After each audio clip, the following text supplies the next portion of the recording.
Standing in the middle of a vast, windswept grassland, you have a 360-degree view of, well, mostly grass. There are few, if any, trees, and frankly, there doesn't seem to be a whole lot going on. There's just the lonesome song of a distant bird, a whispering breeze blowing through the grass, and some chirping crickets. You know, like what I hear after I try to tell a joke. However, a natural grassland is much more than meets the eye, or the ear. This is a complex, dynamic, and biologically rich ecosystem. Grasslands around the world are vital habitats for birds. Many species have evolved to thrive in these mostly treeless environments, where there's an abundance of food, but there can also be harsh weather to deal with. Today, let's look into the unique and fascinating features of grasslands and grassland birds.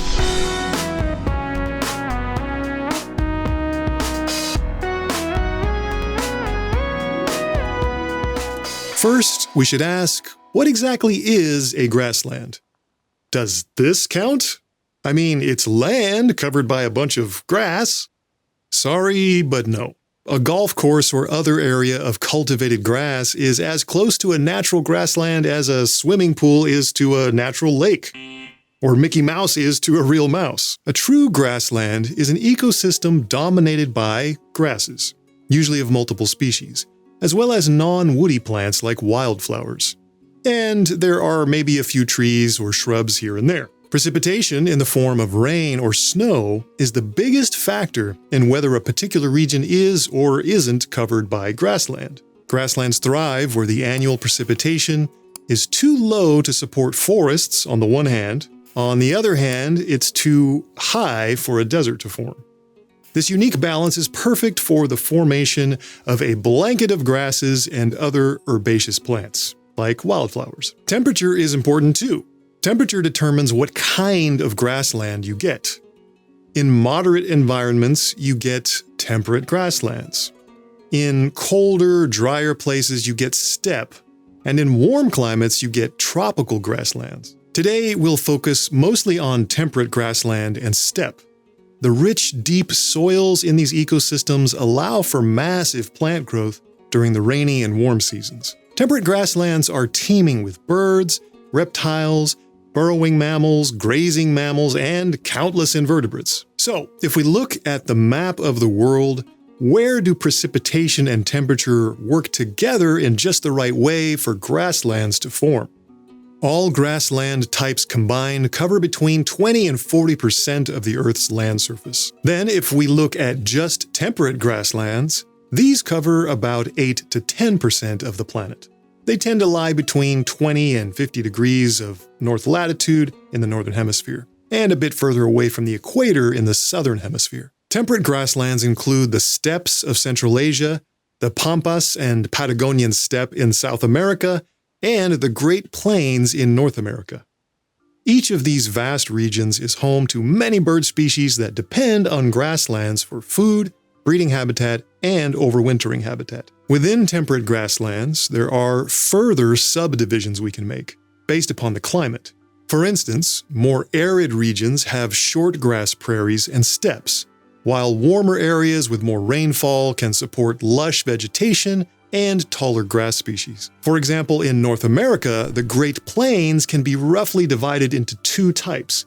We have the relatively dry short grass prairie in the rain shadow of the Rocky Mountains, and further east we have the tall grass prairie, which gets more rainfall. A patch of grassland, of any kind, can range from completely natural to mostly agricultural, depending on how much humans have been messing with it. And speaking of humans, unfortunately, human shenanigans over hundreds or thousands of years have caused temperate grasslands to be among the most threatened ecosystems on our planet. After all, these are the best environments for our crops, livestock, and strip malls. As you might expect, many bird species that depend on grasslands are also threatened.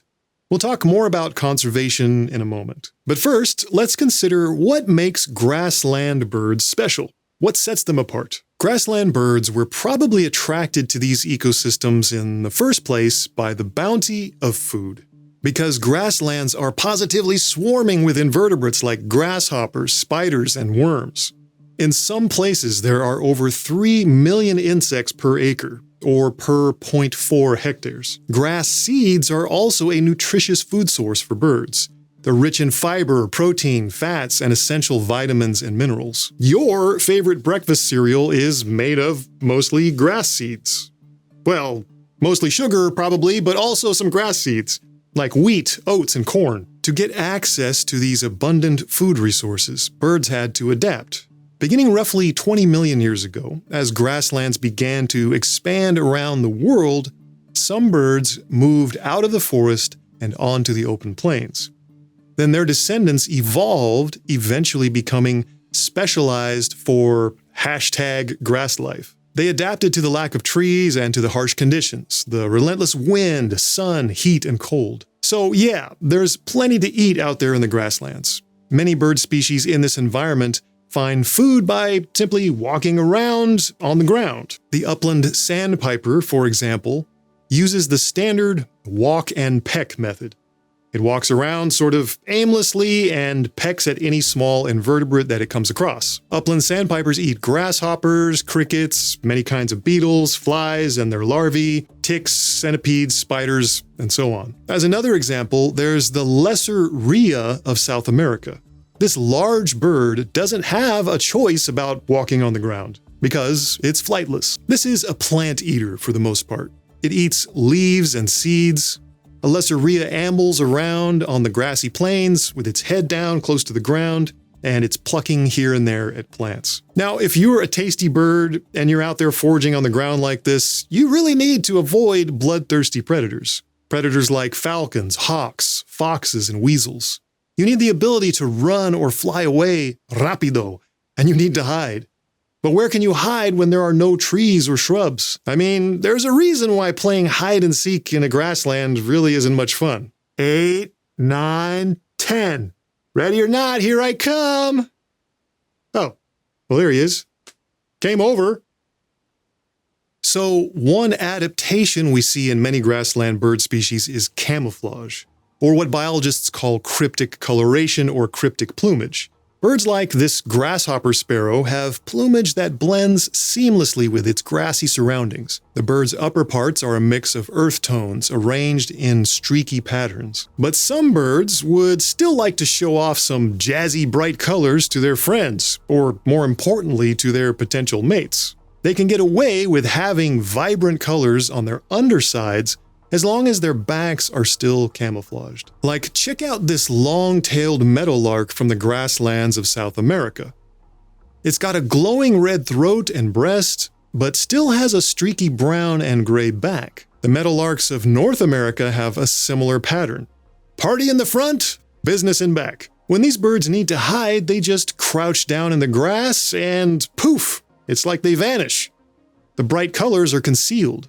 This is great for when the birds are sitting on their nests, for example. And this brings us to some aspects of breeding biology that are also adaptations to a life on the open plains. Trees being hard to come by, it's no surprise that birds in these environments nest on the ground. But eggs and chicks exposed on the ground are super vulnerable to the elements and to predators. So, parent birds often build their nests in dense grass or other vegetation. This keeps the nest out of the wind and sun and hides it from hungry predators. Many grassland birds, like this Eurasian thick-knee, lay eggs with lots of speckling on their shells. This gives the eggs some excellent camouflage, or should I say, excellent camouflage. Here's another example of a ground nesting species, a female horned lark with her chicks. But before you can make babies, you gotta find a mate, right? A bird needs to advertise its own excellence in the spring by singing loudly for all to hear. But again, there aren't so many trees to perch in, so these birds have to find whatever the highest thing around is. A shrub, a mound of dirt, a pile of cow poop, or something artificial like a fence post. Meadowlarks are famous for their love of fence posts. The songs of grassland birds, like meadowlarks, tend to be loud and complex, so they can hear each other over long distances, even in the wind. Some birds have adapted by giving up the need for a perch to sing from. The Eurasian skylark is a great example.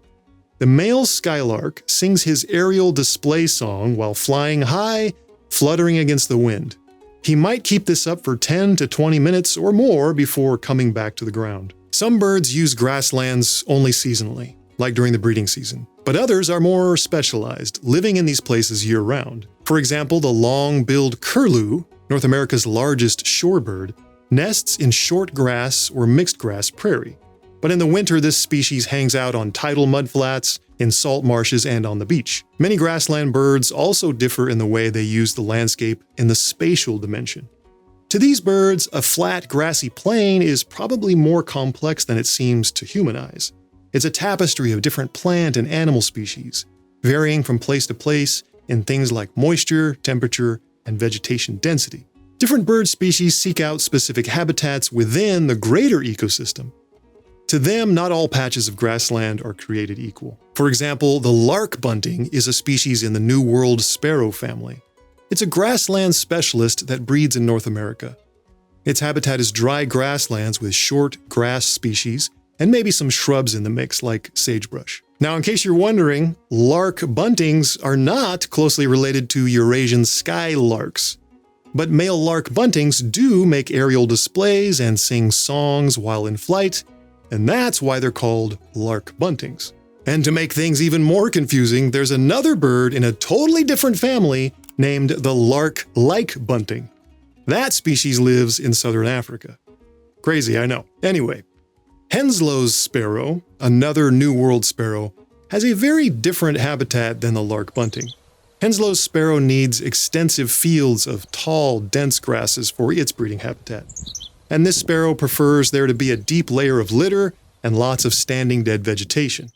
Oh, and no sagebrush or other woody vegetation. So Henslow's sparrow has a pretty specific habitat requirement. If you're enjoying the video so far, go ahead and give it a like, that'd be awesome. And consider subscribing because I'm going to be putting out more videos like this. It's all birds, all ornithology, and it's going to be a good time, so consider subscribing. Let's talk about a couple more exemplary grassland birds. First, we have the Little Bustard, a chicken-sized bird that lives in open grasslands, steppes, and agricultural fields across parts of Europe and Central Asia. The Little Bustard is known for its elusive nature, and because it's a good grassland bird, its cryptic plumage, especially the females. During the breeding season, males perform an adorable display leap. That's what's going on in this photo. The male shows off the bold pattern of his neck while flapping his wings. I've also got a video of this behavior for you. Listen to the sounds. The male Little Bustard makes a snort-like call when he jumps, and at the same time, a special feather in each of his wings makes a whistling sound. Okay, here you go.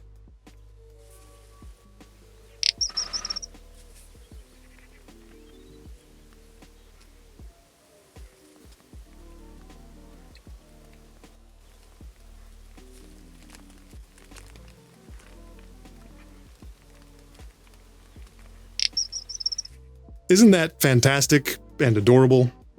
Unfortunately, the Little Bustard is facing habitat loss because of intense farming practices, and that is a common theme for grassland birds. The greater Prairie-Chicken is a lovely member of the pheasant family, known for its unique courtship displays and its dependence on prairie ecosystems. Historically, the range of the greater Prairie-Chicken extended across much of the central United States and Canada. However, habitat loss and habitat fragmentation have drastically reduced its range, confining the species to isolated populations in states like Kansas, Nebraska, South Dakota, and Minnesota. These birds' primary breeding habitat is extensive open spaces of mixed and tall grass prairie. These areas have minimal tree cover and are sometimes interspersed with croplands. Also, greater prairie chickens need some slightly elevated sites with short, sparse vegetation, serving as ideal booming grounds. What, you ask, is a booming ground? It's a place where these prairie chickens gather to breed, where the males strut around performing their intricate courtship displays.